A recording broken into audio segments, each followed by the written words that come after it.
And I'm wearing this because obviously my boyfriend's from New Zealand. How are we starting? This won't make the cut, so it's all good. Shut up and sit down.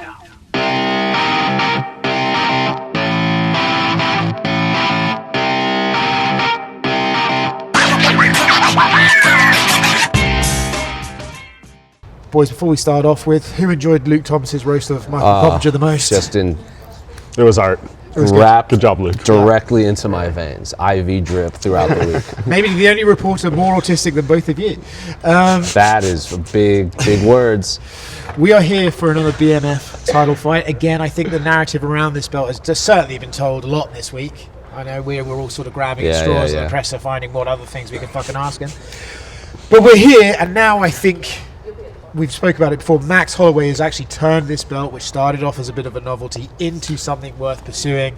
Do you feel that way, and do you feel this in turn is a fight that is deserving of this belt? Yes, I mean the belt for sure. I mean the records these guys have been saying it all week. Most combined wins, I think most combined finishes in a fight in the UFC. So it's great. Max Holloway at UFC 300 changed the game, right? If we didn't get that moment, I don't know if we're sitting here having that question asked by you. But what he did there, and then the Poirier fight, it's fitting, and he's doing a good job. I don't know if he loses it though, where we go after this. Yeah, for me, I'm a bit more curious. If he loses, I guess Charles would be the BMF champion. But I think for me, the real question about this BMF belt, and this is down the line, is when inevitably the BMF champion fights for the title and maybe wins both. It's like, what do you do at that point? You kind of combine the titles.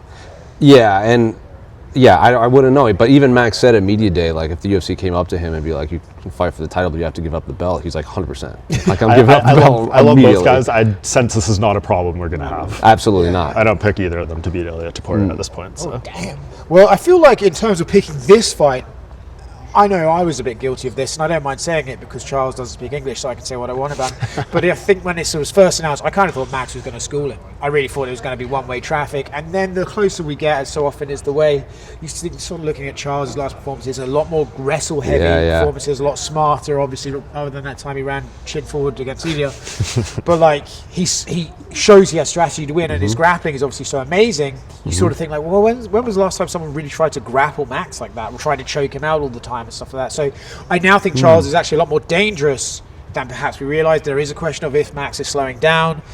He got dropped in that Poirier fight. Where are you in terms of Charles's chances in this? I always thought this was I leans towards Max, but it was more like a 55-45 thing, because Max just looked so good against Dustin Poirier, and obviously he got chinned by Ilya Topuria too, but who hasn't at this point in the top of that division? All of my heroes. All of your heroes are getting knocked out by a little Spaniard.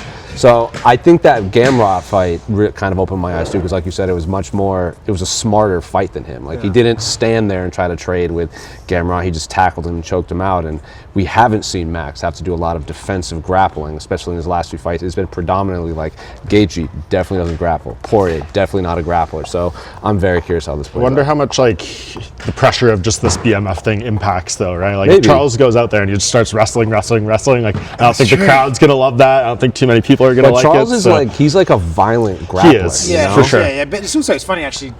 They've been pretty. I mean, obviously, you look at the guys involved. They've actually pretty good streak in BMF fights. None of them have been shit. You would actually argue the most one-sided was the Gaethje one, but then obviously the Holloway Gaethje, and then obviously the Diaz and Masvidal was pretty one-sided too. Dude, Nate was about to get back. He was on the verge of the comeback. Yeah, I know he got screwed by the doctor. Shout out, by the way, one of my favorite MMA interviews of all time is when Brett Okamoto interviewed him after in the locker room, and Brett's like, "How are you feeling?" He's like, "I'm disappointed," and Brett goes, "Why?" And Nate's just like, did you see what happened?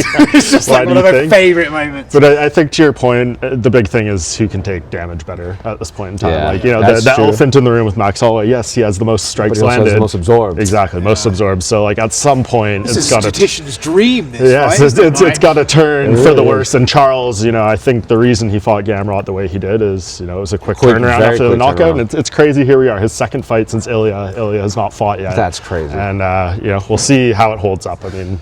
Yeah, listen. The damage is a question. The card is what it is, so I don't really want to talk about it. Instead, I'd like to talk about what else is going on in business at the moment. Obviously, the White House card looms over us as the Sphere and UFC 300 did before us. Saturday night, seems like we're going to get it. My prediction, I don't know, is that they'll announce it live on CBS, and that portion probably at the end of that thing make most sense. I think they've shot anyone who's seen the whiteboard with the card on it, so speculation's rife, but you know, you can probably narrow it down to like 4 or 5 at the top at this point. Do we expect that announcement to go as viral as we've perhaps all been waiting? And at this point in time, what are your predictions for the elusive White House main event? I mean, it feels like it's going to be something involving Alex Pereira and John Jones. Like, that feels like the direction everything is heading. That's what the reporting is being. The biggest question is just, what is that fight? Is it just a heavyweight fight? Is it an interim title fight? Is it an undisputed title fight? That's like the biggest question to me. Are they making a new belt for it?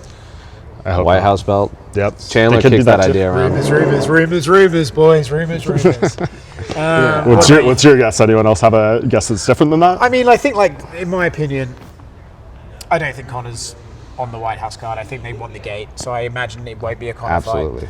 fight. I suspect John and Alex has the most momentum, and then I think there's probably 3 other fights you can put: Edia against Gaethje or Islam. I don't know. I just the think- American thing is like, I don't know. Because it's the 250th like birthday of America on Trump's birthday is what they're doing, and I don't think they want an American being stretchered out in the main event. I think the UFC and the matchmakers be like, well, if John fights Alex, we'll just tackle him and choke him out, and there's your American victory.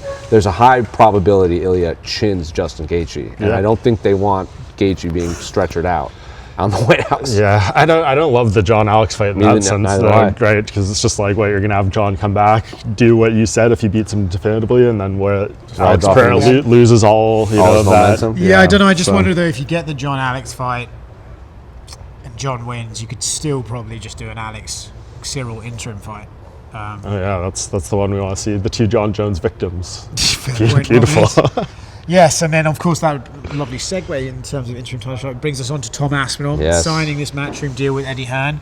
Fun splash, sort of Funny. very Funny. Love the shithousery, love it. It's sort of yet to be seen, like in terms of how much this will actually play a factor. I think it's kind of weird, right? Because everyone wants to imagine Dana and Eddie negotiating, but rather there's no negotiations to be had while he's still on the shelf. Sure. Right? So we're still, Dana doesn't negotiate the fights anyway. Yeah, I was going to say. he doesn't speak to him, but he did say he wanted to speak to Tom. But really, the big story is who's going to win the boxing match, Eddie or Dana, you know? Eddie Hearn's like 7 feet tall. Yeah, he's a big boy. He's younger. I don't know if Dana's got that dog in him, right? Dana's had his ear literally taken off his head and That's reattached true. since that whole Tito Ortiz boxing match thing. I don't know. Imagine Mike Tyson just teaching like Dana White, just coming in on Eddie. I just don't know how good getting punched in the head Yeah, would be. it's for not him. gonna happen. Yeah, so it's fun to talk about though. It It is reminds us of amusing. the good old days. And, you know? and because they're all just so alpha, bro, you could probably just ask them enough questions until they're like, well, fuck it, I'll do it then. You know, they don't want to back down. But it is interesting times. I felt like this sport, and we've bitched about it every fucking time we do one of these, is like a little flat. But this week it's felt like there's been a lot of stuff happening. Of course, Francis Ngannou, in fact, just forgot about that. He's left the PFL, got cut, parted ways, whichever way you want to put it. I'll be candid, I feel like he's absolutely done the heist of a century on that promotion. You know, he did one fight. Remember the deal was they were going to pay his opponent $2 million. If they did that, if they did, holy fuck, we were all there in Riyadh. Oh, great. we sure were. Loved it. But what do you make of Francis Ngannou's time at PFL coming to an end? I mean, it's a train wreck, that whole relationship. Yeah, I mean, I don't really know what the benefit was. Yeah. He did the one PFL Africa event, but he didn't go. They did 3. He went to 1, I think the last one, but it was a whole thing about him not being there. I don't know. I can't really pick and choose too many big upsides that PFL had from this. So we'll see. The most disappointing thing is just like Francis Ngannou was legit the #1 heavyweight in the world when he left the UFC, and now it's like he's kind of lost in the history Good of that prize division. fighter, though. Good prize Sure. fighter. He's Yeah, certainly done well sure. for himself. I was about to break some news there, but I don't do that. It'd be interesting if he appears on Netflix as a co-main to some other fight on. I would imagine that MVP maybe has him circled. I know there was some bad words between Jake and Francis, but I think That's hilarious. I completely forgot about that. calling him a coward and didn't want the boxing fight and I mean, everything. to be honest, if they do Francis versus someone as the co-main, you could build to a Jake Francis Without boxing question. match. Without question. Or MMA fight. Probably not. I think it's an absolutely no-brainer to try to get Francis in the co-main event. For sure. It's just there's no fucking a fight. I mean, the one I would do is the JDS rematch because JDS has I would a bit love of a it. name. I would but, love like, that. Someone last Cain night Velasquez? was like Cain Velasquez. Yeah, fuck yeah. No, dude, I'm speaking this into existence. Kane versus Brock 2 at RAF. Make it happen. Fuck, I'm surprised they haven't hit up Lesnar. Actually, probably wants to. Anyway, I think we've run our course now. Now we're like at the end of a day in a press conference where we're just waffling on about shit. It's like that Dana press conference, or the scrum. You might have been there when we all started asking him about, like, when are you going to retire, face the pain? He goes, "Is this where we're at now, guys? Yeah. Like, is this where we're at?" Enjoy the fights.